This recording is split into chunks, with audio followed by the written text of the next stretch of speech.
Welcome to master TV. ఇది సామాన్యుడి స్వేచ్ఛకు సంకేతం. ముందుగా హెడ్లైన్స్. పాలమూరు నుంచి వలసలకు కాంగ్రెస్ పార్టీయే కారణం, మాజీ మంత్రి శ్రీనివాస్ గౌడ్ విమర్శ.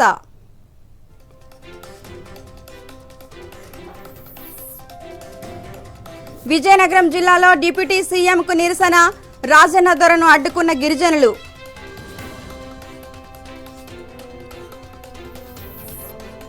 చంద్రబాబు పవన్ కళ్యాణ్ కు అసలైన మొగుడు జగనే, టీడీపీ జనసేన నేతలపై అంబటి ఫైర్.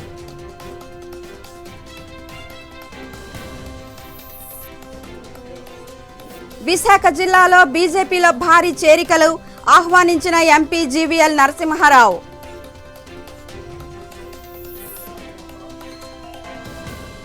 ఇక డీటెయిల్స్ చూస్తే, తెలంగాణ భవన్ నుంచి బీఆర్ఎస్ నాయకులంతా మేడిగడ్డకు బయలుదేరి వెళ్లారు. ఈ సందర్భంగా రాజ్యసభ సభ్యులు Vaddiraju Ravichandra, BRS working president KT Ramarao, assembly మాజీ స్పీకర్ పోచారం శ్రీనివాసరెడ్డిలతో కలిసి తెలంగాణ భవన్లో విలేకరుల సమావేశంలో పాల్గొన్నారు.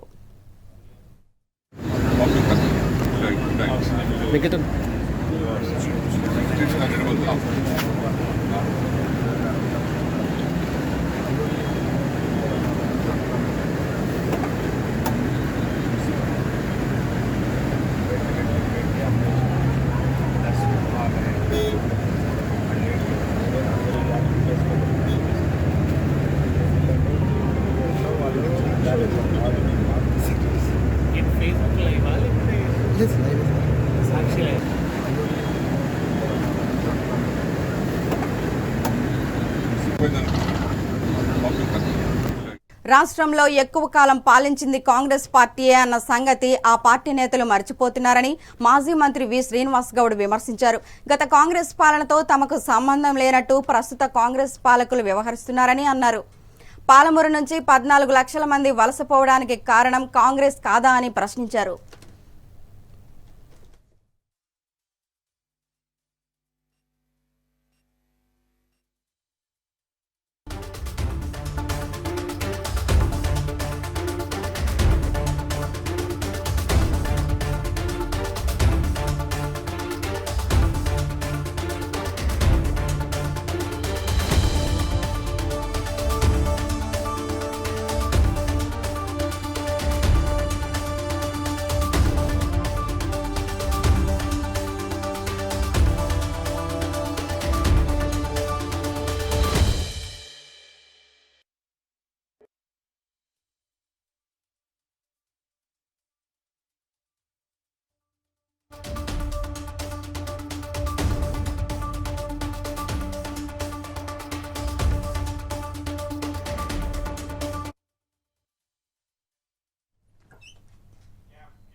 రాష్ట్ర ముఖ్యమంత్రి రేవంత్ రెడ్డికి జర్నలిస్టుల అవసరాలు, వారి కావాల్సిన సంక్షేమం గురించి పూర్తిగా అవగాహన ఉందని తెలంగాణ మీడియా అకాడమీ చైర్మన్ గా పదవి బాధ్యతలు తీసుకున్న కె శ్రీనివాస్ రెడ్డి అన్నారు. బషీర్బాగ్ ప్రెస్ క్లబ్ లో సురవరం ప్రతాప్ రెడ్డి ఆడిటోరియంలో జరిగిన కార్యక్రమంలో మాట్లాడుతూ, తనను చైర్మన్ గా నియమించిన ముఖ్యమంత్రిని 2 రోజుల క్రితం కలిసి ధన్యవాదాలు తెలిపిన సందర్భంలో రాష్ట్ర జర్నలిస్టుల సమస్యల గురించి క్షుణ్ణంగా చర్చించినట్లు తెలిపారు. జర్నలిస్టులకు ఇవ్వాల్సిన ఇండ్ల స్థలాల విషయంలో రాష్ట్రంలోని అన్ని జిల్లాల కలెక్టర్లకు ప్రభుత్వ స్థలాలను గుర్తించవలసిందిగా ప్రభుత్వ ఆదేశాలు ఇస్తున్నదని తెలిపారు. హైదరాబాద్లోని Jawaharlal Nehru journalist housing society సభ్యులు ఒక్కొక్కరు తమకు రావాల్సిన ఇళ్ల స్థలాల కోసం 17 సంవత్సరాల క్రితం 2.5 లక్షల రూపాయలు కట్టారని, వారికి ఇవ్వాల్సిన ఇంటి స్థలాలు వెంటనే ఇవ్వడానికి కృషి చేస్తానని అన్నారు. గత 17 సంవత్సరాలలో దాదాపు 60 మంది జర్నలిస్టులు ఇంటి స్థలాలు అందకుండానే చనిపోయారని గుర్తు చేశారు. హైదరాబాద్లో పనిచేస్తున్న జర్నలిస్టులకు ఇండ్ల స్థలాలు ఒకే చోట కాకుండా నగరానికి 4 వైపులా గుర్తించి ఎవరికి ఎక్కడ ఇష్టం ఉంటే అక్కడ ఇస్తే బాగుంటుందని అన్నారు.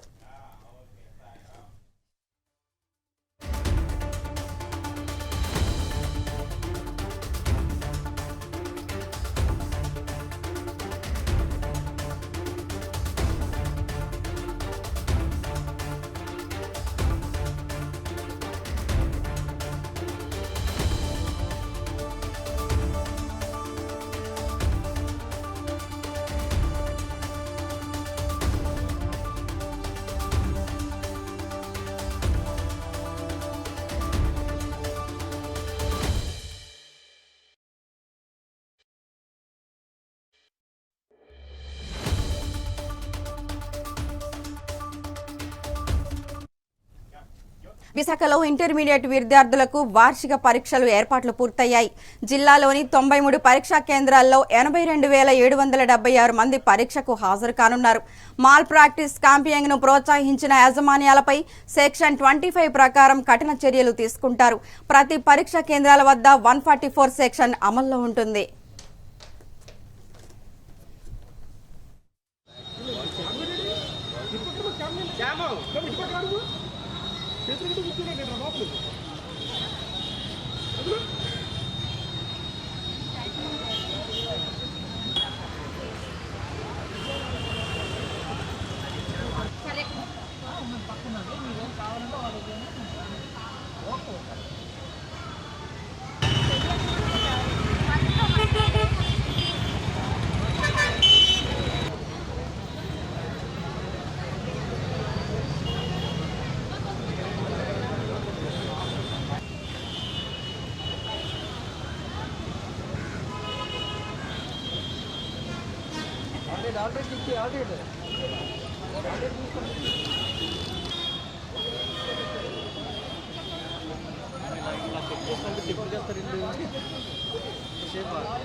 విద్య ద్వారానే ఉన్నత అవకాశాలను పొందవచ్చని కాకినాడ జిల్లా ఎస్సీ సతీష్ కుమార్ అన్నారు.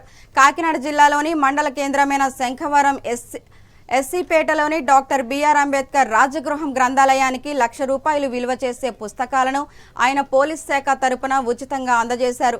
ఈ సందర్భంగా స్థానిక యువకులతో ఏర్పాటు చేసిన సమావేశంలో ఎస్సీ సతీష్ కుమార్ మాట్లాడుతూ యువత బాగా చదువుకొని ఉన్నత స్థితిలోనికి రావాలని తెలిపారు. ఈ కార్యక్రమంలో పెద్దాపురం డీఎస్పీ లతాకుమారి, ప్రత్తిపాడు సిఐ శేఖర్ బాబు, అన్నవరం ఎస్ఐ కిషోర్, దళిత నాయకులు తదితరులు పాల్గొన్నారు.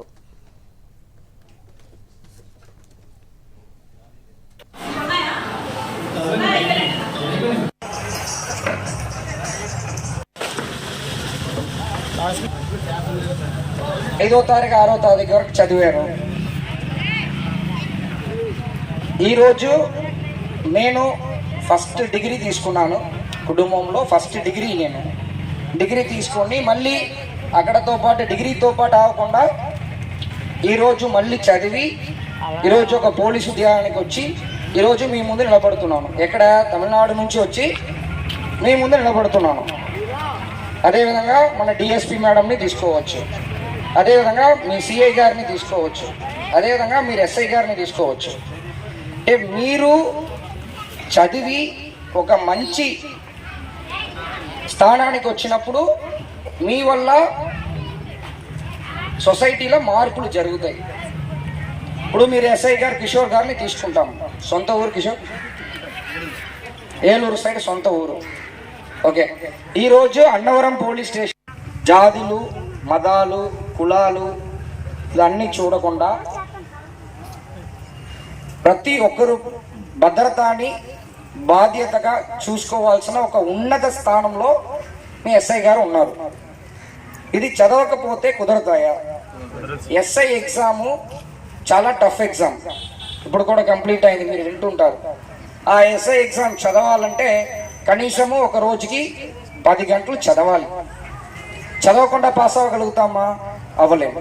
సో చదవాలి, మంచి స్థానానికి రావాలని అనుకోవడం వల్ల మాత్రం మనం మంచి స్థానానికి రాలేము. చదవాలి, ఎగ్జామ్ రాయాలి, పాస్ చేయాలి. ఇప్పుడు మీరు శంఖవరంలో ఇక్కడ ఉన్నారు. ఇప్పుడే ప్రసాద్ని చూశాను. ప్రసాదే కదా? ప్రసాద్ని చూశాను. ప్రసాద్ ఖచ్చితంగా బాగా చదివి మంచి ఎగ్జామ్ రాసేసి రేపు పోలీస్గా వెళ్ళొచ్చు, లాయర్గా వెళ్ళొచ్చు. 5వ తారీఖు 6వ తారీఖు వరకు చదివాను. ఈరోజు నేను ఫస్ట్ డిగ్రీ తీసుకున్నాను. కుటుంబంలో ఫస్ట్ డిగ్రీ నేను డిగ్రీ తీసుకొని మళ్ళీ అక్కడతో పాటు డిగ్రీతో పాటు అవ్వకుండా ఈరోజు మళ్ళీ చదివి ఈరోజు ఒక పోలీసు ఉద్యోగానికి వచ్చి ఈరోజు మీ ముందు నిలబడుతున్నాను. ఎక్కడ? తమిళనాడు తాడేపల్లిగూడెంలో జరిగిన తెలుగు జన విజయకేతనం సభకు రద్దీ దృష్ట్యా తాను సకాలంలో స్టేజిపైకి చేరుకోలేకపోయానని సినీ నటుడు నాగబాబు అన్నారు. సభా ప్రాంగణమంతా జన సైనికులతో తెలుగుదేశం శ్రేణులతో నిండిపోవడంతో తన కారు ముందుకెళ్లలేకపోయిందన్నారు. ఇంతటి దిగ్విజయ సభలో నేను పాల్గొనేందుకు ఒకంత బాధగా ఉందని అన్నారు.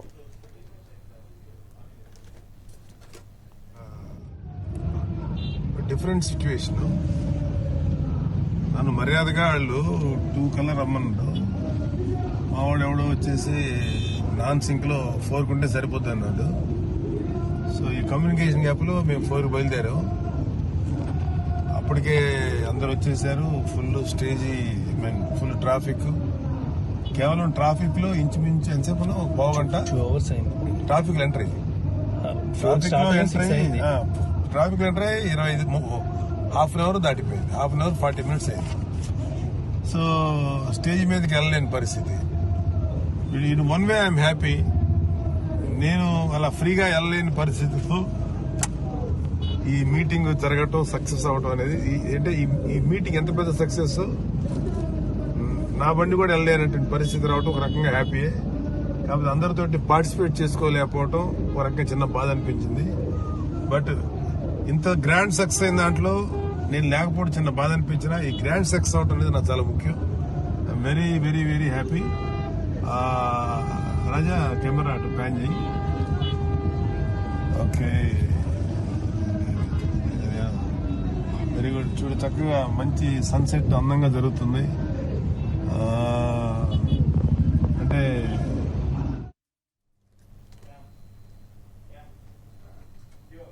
విశాఖపట్నం పార్లమెంట్లోని గాజువాక అసెంబ్లీ నియోజకవర్గంలో చాలా మంది బీజేపీలో చేరారు. బీజేపీ ఎన్నికల కార్యాలయంలో గాజువాకలోని వివిధ డివిజన్లకు చెందిన సుమారు 300 మంది టీడీపీ, వైఎస్ఆర్ కాంగ్రెస్ పార్టీకి చెందిన నాయకులు చేరగా వారికి బీజేపీ పార్టీ కండువా కప్పి రాజ్యసభ సభ్యుడు జీవీఎల్ నరసింహారావు స్వాగతించారు.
మాజీ మంత్రి ప్రత్తిపాటి పుల్లారావు కుమారుడు శరత్ను జీఎస్టీ కేసులో అరెస్ట్ చేశారని ప్రచారం జరుగుతోంది. దీనిపై పుల్లారావు స్పందించారు. స్టేట్మెంట్ పేరుతో పిలిచి అదుపులోకి తీసుకొని తప్పుడు ప్రచారం చేస్తున్నారని అన్నారు. ఆ కంపెనీలతో శరత్కు సంబంధం లేదని అన్నారు. పేరైతే చెప్తున్నారో ఆ కంపెనీకి ఎటువంటి సంబంధం కానీ, షేర్ హోల్డర్గా కానీ, డైరెక్టర్గా కానీ ఎటువంటి సంబంధం లేకపోయినా జిఎస్టీ ఎగవేతని, మనీ లాండరింగ్ అని తప్పుడు సమాచారాన్ని పబ్లిక్కు అందిస్తూ ఉన్నారు. ఎక్కడైనా డైరెక్టర్గా కానీ, ఆ కంపెనీకి షేర్ హోల్డర్గా కానీ, ఎక్కడైనా ఆ కంపెనీతో సంబంధం కానీ ఏ సంబంధం లేకపోయినా ఎటువంటి నోటీసులు కూడా లేకుండా ఈరోజు నాకు ఏ రోజైతే చంద్రబాబు నాయుడు గారు సీటు ప్రకటించారో అదే రోజు సాయంత్రం ఈ కేసు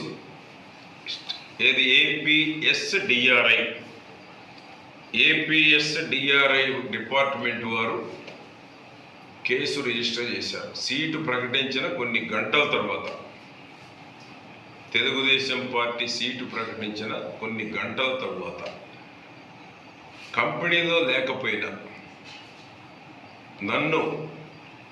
నా మీద బురద చల్లేటువంటి దానికి, మా అబ్బాయి మీద బురద చల్లేటువంటి దానికి, గతంలో కూడా ఇన్కమ్ ట్యాక్స్ రైడ్ జరిగితే సంబంధం లేకపోయినా షరతు పేరే పదే పదే ట్రోల్ చేశారు. ఒక వారం 10 రోజులు ఏ రోజు కంపెనీకి సంబంధం లేదు, కంపెనీలో షేర్ హోల్డర్ కాదు, డైరెక్టర్ కాదు.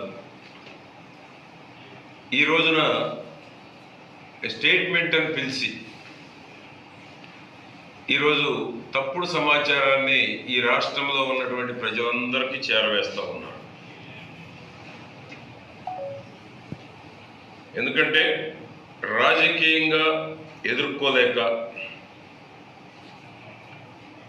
చిలకలూరుపేటలో బలమైన అభ్యర్థి తెలుగుదేశం పార్టీ ఉండటాన్ని ఓర్చుకోలేక, ఇక్కడ ఉన్న వారికి ఉన్నటువంటి అభ్యర్థిని గుంటూరు పంపించి ఓటమి భయంతో చేస్తున్నటువంటి దిగజారుడు రాజకీయాలు. వాళ్ళు వేస్తున్నటువంటి ఏ కంపెనీ పేరైతే చెప్తున్నారో ఆ కంపెనీకి ఎటువంటి సంబంధం కానీ, షేర్ హోల్డర్గా కానీ, డైరెక్టర్గా కానీ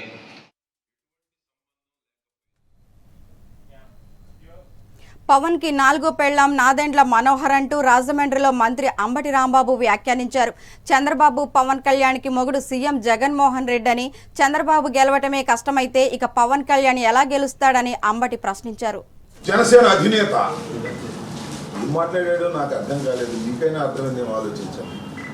రాజకీయాలకు పనికొచ్చే మనిషి ఆయన ఎంత ఆవేశంగా మాట్లాడతాడు, ఎంత అధ్వానంగా మాట్లాడతాడు, ఎంత ఎగిరిగా మాట్లాడతాడు. ఏం మాట్లాడుతున్నాడు? నేను అగ్నిని, నిప్పుకోణాన్ని, అగ్నికి తోడు వాయువు తోడైంది, పవన్ కళ్యాణ్ తోడైంది, ఇక చూసుకో మా పరిస్థితి ఎలా ఉంటుందో అన్నాడు.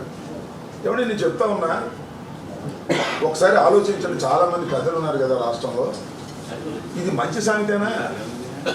అగ్నికి వాయువు తోడైతే ఏమవుతుంది? నాశనం అవుతుంది. చాలా మంది చెప్తారు అగ్ని దేవుడే, వాయువు దేవుడే, కానీ ఎలాంటి పోలికలు చెప్తారు తెలుసా?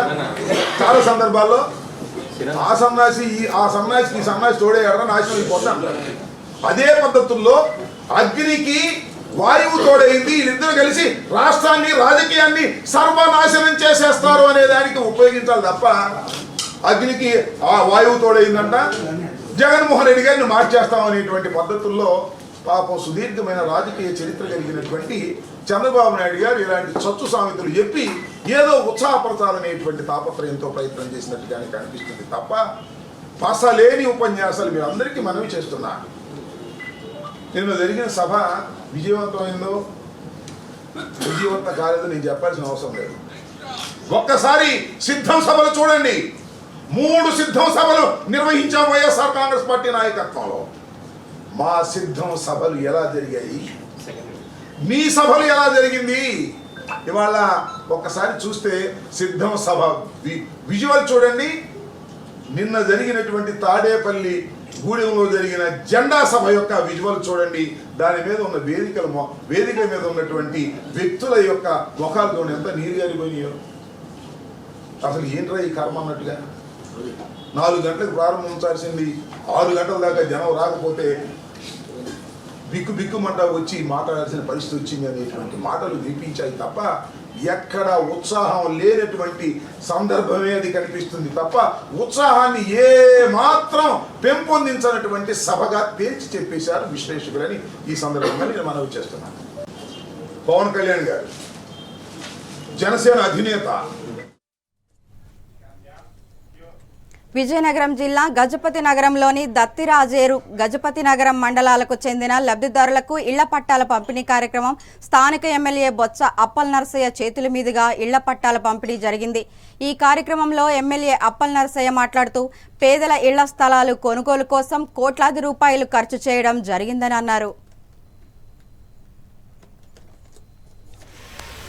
ఎటువంటి పైకము చెల్లించకుండా ప్రాంతాల్లో మన సామాజిక వర్గం సంబంధించి ఎవరికి అభివృద్ధి చెందే పరిస్థితులు ఉండవు కాబట్టి ఈ రోజు మనం అభివృద్ధి చెందాలన్నా ఏం చేయాలన్నా రేపు జగన్మోహన్ రెడ్డి గారిని మనం గెలిపించుకోవాల్సిన అవసరం మన అత్యంత విషయాన్ని సందర్భంగా మరి తెలియదు.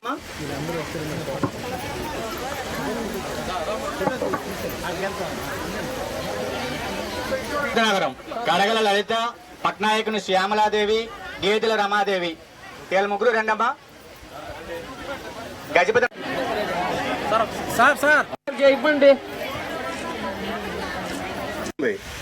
కానీ అలాంటి ఖర్చు లేకుండా రాష్ట్రంలో జగన్ చట్ట రాజ్యాంగ వ్యతిరేక పాలన సాగిస్తున్నారని టీడీపీ నేత వర్ల రామయ్య ఆరోపించారు. వైకాపా ఓటమి ఖాయం కావడంతో ఆ పార్టీ కక్ష సాధింపులకు దిగుతుందని అన్నారు. గౌరవ జగన్మోహన్ రెడ్డి గారికి పూర్తిగా అర్థమైపోయింది. రేపు రాబోయే ఎన్నికల్లో తన ఓటమి పాలవుతున్నాడు, తన ప్రభుత్వం కొలాప్స్ అవుతుంది, కూలిపోతుందని చెప్పి అతనికి పూర్తిగా అర్థమైంది. ఏదో రకంగా వ్యవస్థల్ని మేనేజ్ చేసి ఇప్పటికీ అన్ని రకాల వ్యవస్థలను కూడా మేనేజ్ చేసుకుంటూ వ్యవస్థల్ని తొంగలో దొక్కుంటూ ఇష్టం వచ్చినట్లుగా వ్యవహరిస్తూ ఉన్నాడు. చట్ట వ్యతిరేక పాలన రాష్ట్రంలో జరుగుతూ ఉన్నది. రాజ్యాంగ వ్యతిరేక పరిపాలన జరుగుతూ ఉన్నది. ఒక సిస్టమ్ లేదు, ఒక పద్ధతి లేదు, ఒక చట్టం లేదు. జగన్మోహన్ రెడ్డి గారు చెప్పిందే చట్టం. జగన్మోహన్ రెడ్డి గారిని సంతృప్తి పరచడమే ఈ రోజున అధికారులు మా లక్ష్యంగా వ్యవహరిస్తున్నారు. చాలా దురదృష్టకరం. లేకపోతే ప్రభుత్వ ప్రేరేపిత ఉగ్రవాదం కాదా? మా పార్టీ నాయకుడు చిలకలూరుపేట రేపు కంటెస్ట్ చేయబోయే మా క్యాండిడేటు మాజీ మంత్రివర్యులు పత్తిపాటి పుల్లారావు గారి కుమారుడు శరత్ బాబుని ఎందుకు అరెస్ట్ చేశారండి? ఈ రోజున Andhra Pradesh state directorate of revenue intelligence అతను ఏం తప్పు చేశాడని, అతనికి జిఎస్టీ ఎగ్గొట్టాడనే కంపెనీకి ఏం సంబంధం? Is a director in that company, is an active member in that company, is executed any activity regarding to GST? ఎందుకు అరెస్ట్ చేశారు అతన్ని? ఓన్లీ ఏమిటంటే ఎన్నికల్లో అతనికి ఎదురులో క్యాండిడేటే లేడు. వైసీపీ నుంచి క్యాండిడేట్ పెట్టుకోలేని దుస్థితిలో ఉన్నది వైసీపీ ఈ రోజున చిలకలూరుపేటలో. అందుకని ఈ రోజున తెలుగుదేశం పార్టీలో యాక్టివ్ లీడర్స్ అందరి మీద కూడా ఈ రోజున ప్రభుత్వ వ్యవస్థలను ఉపయోగించి ఇబ్బంది పెట్టాలని, భయభ్రాంతులను చేయాలని, రేపు ఎన్నికల్లో లబ్ధి పొందాలని ఒక దుర్మార్గపు ఆలోచన చేస్తూ ఉన్నారు జగన్మోహన్ రెడ్డి గారు. ఇది సరైంది కాదు. మీరు అధికార అంతంలోనైనా కనీసం ఒక మానవత్వంతో మెలగండి అని చెప్పి కూడా జగన్మోహన్ రెడ్డి గారికి నేను సూచిస్తూ ఉన్నా. అధికారులందరికీ ఆ DRI directorate of revenue intelligence of Andhra Pradesh state మిమ్మల్ని అడుగుతున్నాను నేను. మీరు జగన్మోహన్ రెడ్డి గారి తాబేదారుగా వ్యవహరిస్తున్నారు తప్పితే జగన్మోహన్ రెడ్డి గారు మోటారు వాహనాల అద్దాల విషయంలో న్యాయస్థానం ఆదేశాలు ఖచ్చితంగా పాటించాలని ట్రాఫిక్ ఏడీసీపీ ఆర్ శ్రీనివాసరావు స్పష్టం చేశారు. ముందు వెనుక 50% వాహనానికి కుడి ఎడమ వైపు ఉండే అద్దాలు 70% ఫిలిం మాత్రమే ఉండాలని, నిబంధనలు అతిక్రమించిన వారికి వాహనాల చర్యలు తీసుకుంటామని, వారం వరకు అవగాహన కల్పిస్తామని, ఆ తర్వాత జరిమానాల్లో విధిస్తామని హెచ్చరించారు. ఇతర జిల్లాల్లో ప్రాంతం నుంచి వచ్చే వారికి కూడా వాహనదారులు ఈ నిబంధనలు పాటించాల్సిందేనని తెలిపారు. ఫిల్మ్ అద్దాలకి, కార్ల అద్దాలకి ఫిల్మ్ అంటించి ఉంటుంది. ఆ ఫిల్మ్ అంటించే దాని గురించి ఒక చిన్న వివరణ మరియు ప్రజలకి ఒక విజ్ఞప్తి గురించి చేయడానికి అని చెప్పి సమావేశం ఏర్పాటు చేయడం అయింది. మహిళల మీద జరుగుతున్నటువంటి అత్యాచారాలు, లైంగిక వేధింపులు, మహిళల అక్రమ రవాణా, కిడ్నాప్లు, అదేవిధంగా మరి మాదక ద్రవ్యాల రవాణా, ఇటువంటి వాటిల్లో ముఖ్యంగా ఈ వాహనాలని ఉపయోగించడం జరుగుతుంది. వివిధ రకాలైనటువంటి వాహనాలని, ఆ వాహనాల్లో ప్రథమ స్థానంలో కార్లుని ఎక్కువగా వినియోగిస్తూ ఉంటారు. ఇటువంటి వాటిని దృష్టిలో ఉంచుకొని మన భారత అత్యున్నత న్యాయస్థానం గౌరవ సుప్రీంకోర్టు వారు Abhishek Goenka versus union of India అని ఒక కేసులో ఒక మహత్తరమైనటువంటి తీర్పు ఇచ్చారు. ఆ తీర్పు ప్రకారంగా ఏంటంటే, మోటార్ వాహనాల యొక్క యజమానులు తమ కార్లు మొదలగు వాహనాలకు వెనక అద్దాలు, వెనక ముందు ఉన్నటువంటి అద్దాలు, అదేవిధంగా పక్కన ఉన్నటువంటి అద్దాలకి విజువల్ లైట్ ట్రాన్స్మిషన్ అంటారు. అంటే వెనక ముందు ఉండేటటువంటి అద్దాల్లో 70% విజువల్ లైట్ ట్రాన్స్మిషన్ ఉండాలి. సైడ్ ఉండేటటువంటి అద్దాల్లో 50% విజువల్ లైట్ ట్రాన్స్మిషన్ ఉండాలి. అయితే ఏంటంటే, అది మోటార్ వాహనాల చట్టంలో నిర్దేశించబడినటువంటి విషయం. దానికి బేస్ చేసుకొని చాలామంది కూడా ఫిల్మ్ అంటించడం మొదలుపెట్టారు. అదేవిధంగా 70% ఫ్రంట్, వెనక, బ్యాక్, ఫ్రంట్ ఉండేటటువంటి గ్లాసెస్కి విండ్షీల్డ్స్ ఏదైతే ఉన్నాయో దానికి ఫిల్మ్ అంటించడము, 70% కాంతి ప్రసరించే విధంగా, 70% లోపల ఉన్న వ్యక్తిని మనం చూడగలిగే విధంగా అటువంటి ఫిల్మ్ని అంటించడం మొదలుపెట్టారు. అదేవిధంగా సైడ్ గ్లాసెస్కి 50% విజువల్ లైట్ ఉండేటటువంటి ఫిల్మ్ అంటించడం మొదలుపెట్టారు. దీని మీద జరిగినటువంటి వివిధ వాదోపవాదాలు, ఈ ఫిలిం తయారీ కంపెనీలు మరియు డిస్ట్రిబ్యూటర్లు రకరకాలైనటువంటి వాదోపవాదాలు, తర్వాత ఈ ఎండ ఎక్కువగా పడినప్పుడు చర్మ క్యాన్సర్ వచ్చే అవకాశం ఉంది అని చెప్పి కొన్ని రకాలైనటువంటి ఆర్గ్యుమెంట్స్, ఇవన్నీ వివిధ రకాలైనటువంటి వాదోపవాదాల నడుమ వాటన్నిటినీ విన్న తర్వాత సుప్రీంకోర్టు ఇచ్చినటువంటి డిప్యూటీ సీఎం రాజన్న దొరను సిపిఎం నాయకులతో పాటు గిరిజనులు అడ్డుకున్నారు. విజయనగరం జిల్లా మెంటాడ మండల పరిషత్ కార్యాలయంలో మెంటాడ మండలానికి చెందిన 14 గ్రామాలకు చెందిన 339 మంది లబ్ధిదారులకు ఇళ్ల పట్టాలను స్థానిక MLA deputy CM Peedika Rajanna దొర పంపిణీ చేశారు. అనంతరం సిపిఎం నాయకుడు రాకోటి రాములతో సహా 100 మంది గిరిజనులు డిప్యూటీ సీఎం వినతి పత్రం ఇవ్వబోయారు. అయితే దీనికి రాజన్న దొర నిరాకరించడంతో మండల పరిషత్ కార్యాలయం ముందు ఆందోళనకు దిగారు.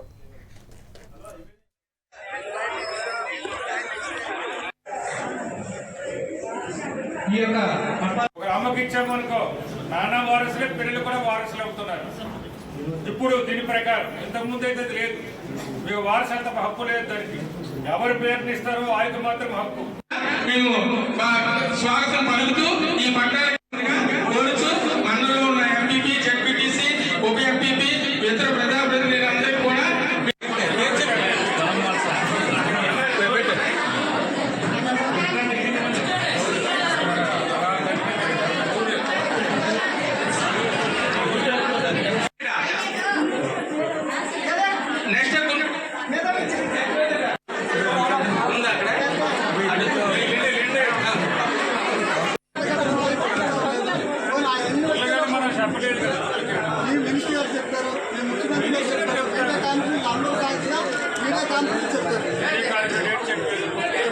ప్రాజెక్టు పూర్తి చేస్తాను చెల్లమ్మ. ఇక్కడ రైతు భరోసా అందరూ ఉన్నారు.